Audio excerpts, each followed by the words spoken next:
I'm sure you saw Peter King. What was the exact wording, Jody? No weaknesses. Yeah, they have no They weaknesses. have no weaknesses. The expectations around this team are just, dare I say, unrealistic. When you start throwing around no weaknesses, and Peter's just one guy, but it's been pretty much across the board. Oh, the Eagles are doing this, the Eagles are doing that. And they just came off a Super Bowl loss, which wasn't good enough. They were there, but it wasn't good enough, especially defensively with Sean Desai, who we finally saw in the wild, but we haven't talked to him. Um, can they live up to these expectations? I guess is what I'm asking.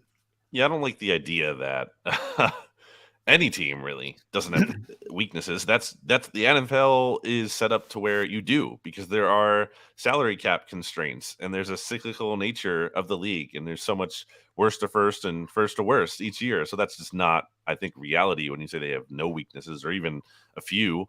They certainly have a lot of question marks, things that might not be an issue but could be.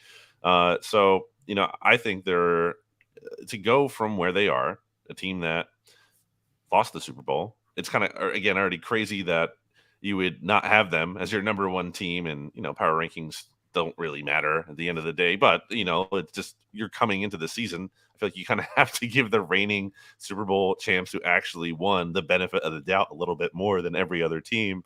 And for the Eagles to be right there, it's hard. It's so hard to climb the mountain like that. Again, it doesn't mean it can't be done, but to merely expect it to happen, that's my thing. In a division where there hasn't even been a repeat winner since 2004, like, that's just not guaranteed. I know the conference is weak. I think they have a good chance to go back, but things happen. And sometimes, what if it's the Eagles this year in the championship game where their quarterback gets knocked out instead of them doing it to the opponent? There's so many things that are like luck and injuries along the way, that you need to be good, but you also need the bounces to go your way. The way that Peter phrased it was can't find a weakness. So he didn't really zero in at linebacker, but that's just my read on it. But I got no problem with the Eagles being number one over Kansas City, because even though the Eagles lost a lot of free agents, BLG, I actually think they've had a better offseason than Kansas City has. They lost a couple of guys who contributed on the outside to them, Juju Smith-Schuster and McCole Hardman. They've got some young guys, and we'll see if they can step up and replace those guys. But they lost a key offensive line starter. I guess you can say the Eagles did too, as well.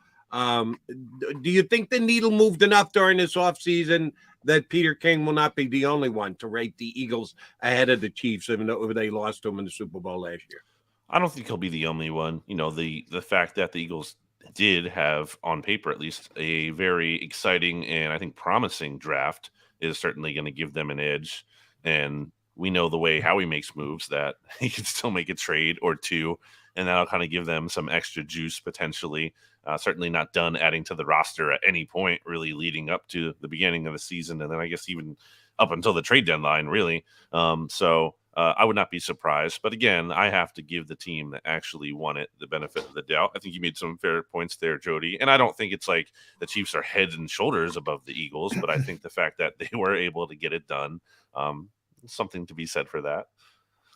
On the draft, you brought it up, BLG. I don't think we haven't talked to you since the haul that Howie Roseman was given his flowers for. I'm on board with Jalen Carter at number 9 overall. I think that's tremendous value.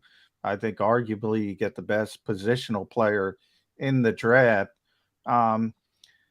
Then I look at the third round, 65 and 66, because other than Carter, I think those guys, Tyler Steen, Sidney Brown, they're going to be given the opportunity to play right away. And in the case of Sidney Brown, I would pencil him in as a starter right now. Comfortable with that? I can't say comfortable from the standpoint of, I don't know what to make of a rookie at safety. I think that's a position, as our old friend Jim Schwartz like to say, between safety and linebacker, those are spots where it can take guys time to adjust. And honestly, that's a lot of positions, I think, but especially one like that where there's so much going on above the shoulders. And Sidney Brown seems like a promising a guy with a lot of potential. But I think it's kind of really neck and neck there because I thought Reed Blankenship did some good things last year. I'm really interested to see if he can kind of make a jump in year 2. And then Terrell Edmonds, I think he's getting slept on a little bit here. Not to say he's going to be some kind of Pro Bowl addition or this year's Chauncey Gardner-Johnson.